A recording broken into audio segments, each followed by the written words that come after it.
大家好，我来念书啦。Today's we're reading Jasper Rabbit's Creepy Tales. Where I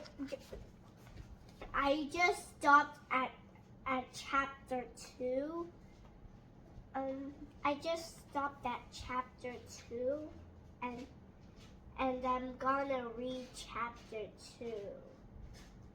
Charlie's dad's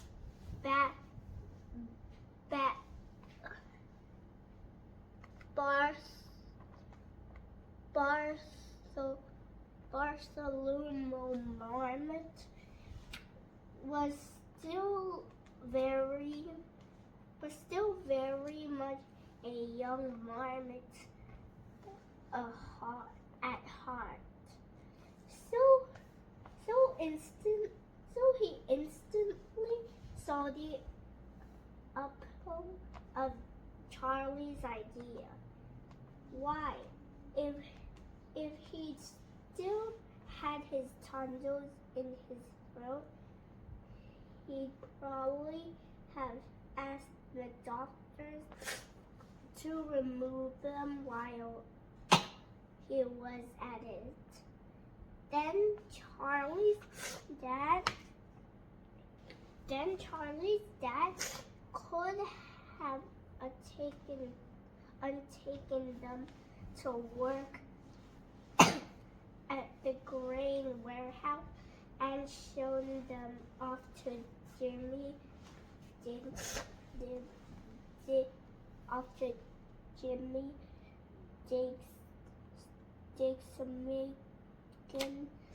the forklift operator. Wouldn't Jimmy have gotten a laugh out of that? That's a great idea. What is?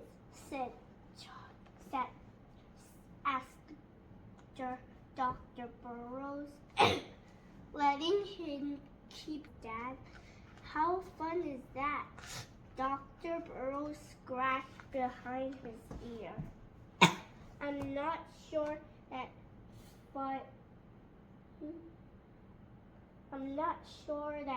fun is the word I would use. Please, Dr. Burrows, pleaded Charlie. See, an idea was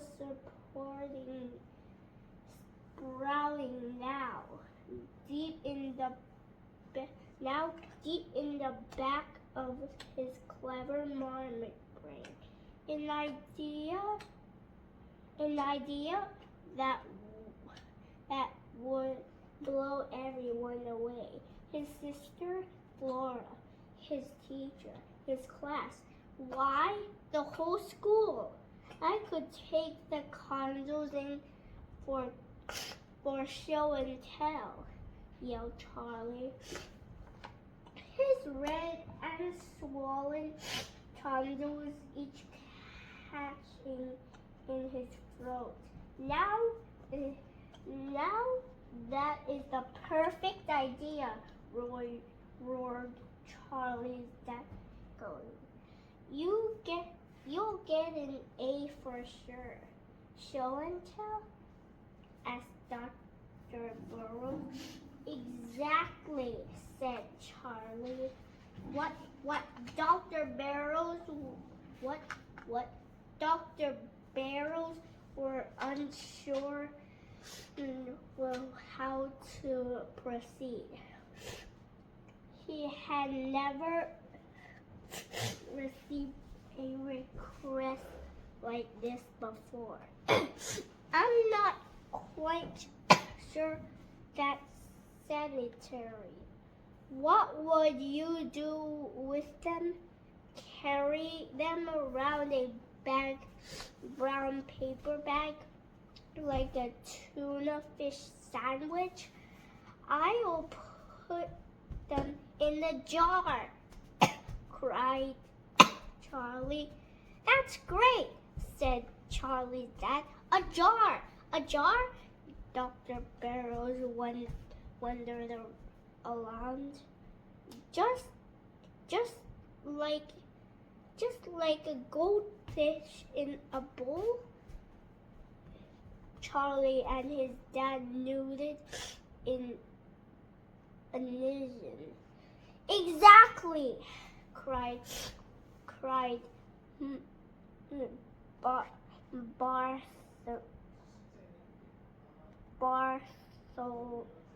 Bartholomew Marmot.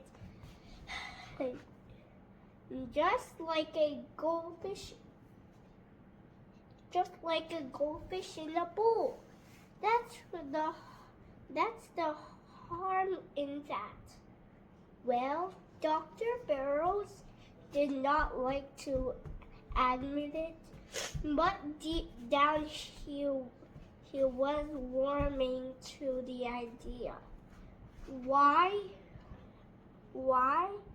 when himself was a young marmot, he could have given anything to plop a freshly plucked organ or gland from inside his own body into a jar and carry it into school and show it off.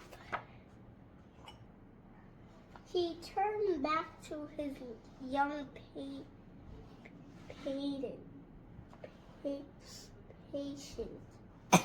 I suppose there's no harm, he said with a smile, as long as you keep them inside the jar.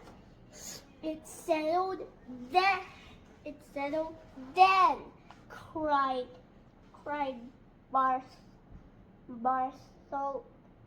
Bartholomew Marmot, almost as excited as his son.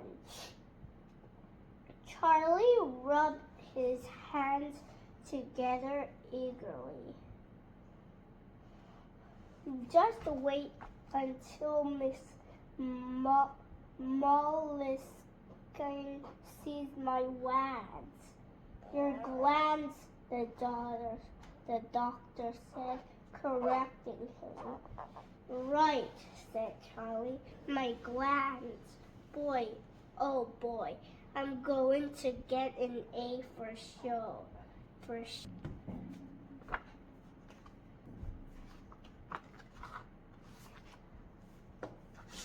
Chapter 3. Charlie Sugary. Charlie Sugary was scheduled for Friday that week. That meant 3 days of missed school, so that he was sure not to infect the rest of the class. During the days ahead, he ate lots of ice cream and watched lots of television. While he did not mind missing a few days of school, he wanted to be sure and be back next week for the creepy season costume parade. He could not get it out of his head. His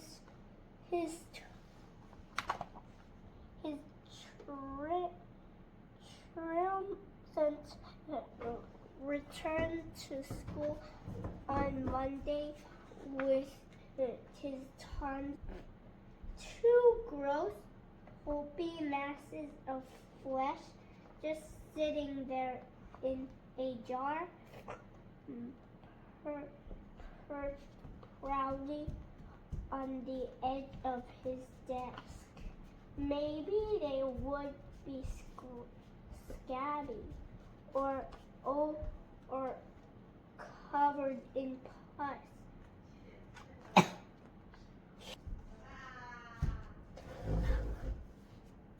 What did you just say?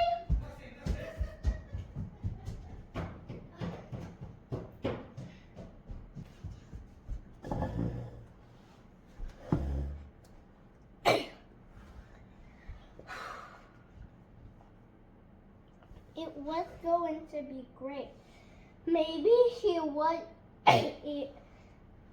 even take them to lunch and put them right in the middle of the table, just like a pulpy, disgusting flower arrangement. Some kids might have been barf. He was going to be the star of the school next week. The envy of every other kid. He had already picked out the perfect jar. It used to hold pickles, but he had convinced his mom to dump the pickles into a baggie, a plastic baggie. It was the perfect jar for something gross. Wide and tall with great viewing angles. And also the shape of the jar was ideal because it was made things inside it look slightly too big, which is perfect when trying to show off something especially disgusting.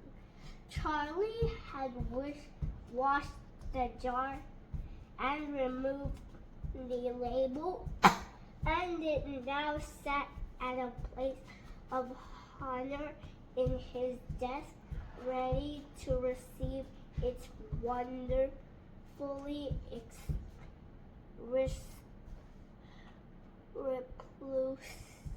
repulsive cargo at Friday. The night before his surgery, Charlie settled into sleep. He was a little nervous about his procedure the next day, but not too much. The doctor had assured him he would be asleep for the whole thing. He had to admit his throat barely hurt anymore. Maybe it was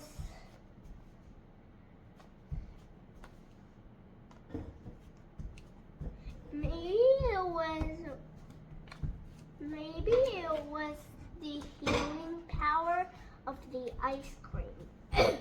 Lying there at the darkened room, he was just about to drift off to sleep when he heard it. A tinkling,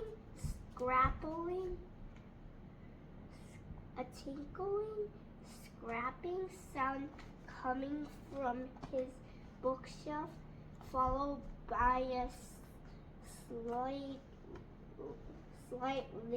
wet scoop like a soggy washcloth plopping to the floor.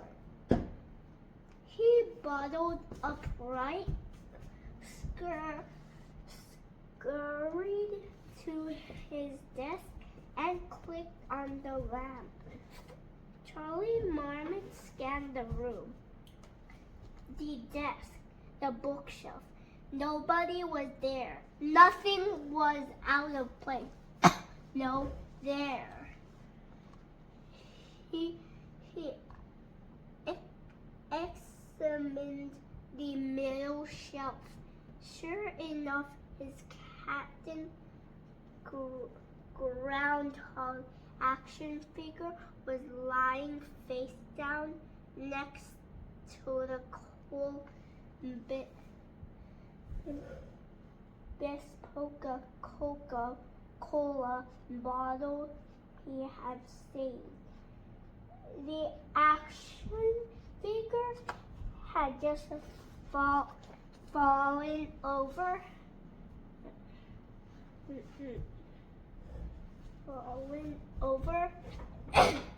Toppling against the glass bottle. No big deal. Charlie snatched the toppled figure and also tossed it to his desk. After clicking off the light, he climbed back to bed and burrowed under the covers and was soon fast asleep. He was unaware, of course, that through the shadowy gloom of the darkened room, he was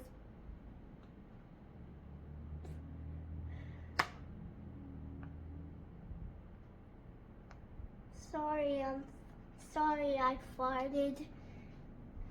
He was aware, of course, that through was the shadowy gloom of the darkened room, he was being watched.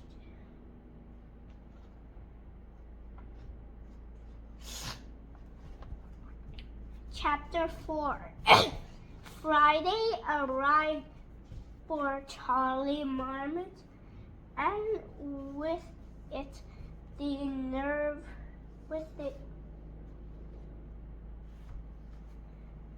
nerve-tracking realization that he would soon be rendered unconscious and carved into like a Christmas cabbage. The nurses at the hospital were quite nice. They smiled reassuringly as they gave Charlie a hospital gown and checked. Okay, guys, in today's video, the video ends in 20 minutes. Don't forget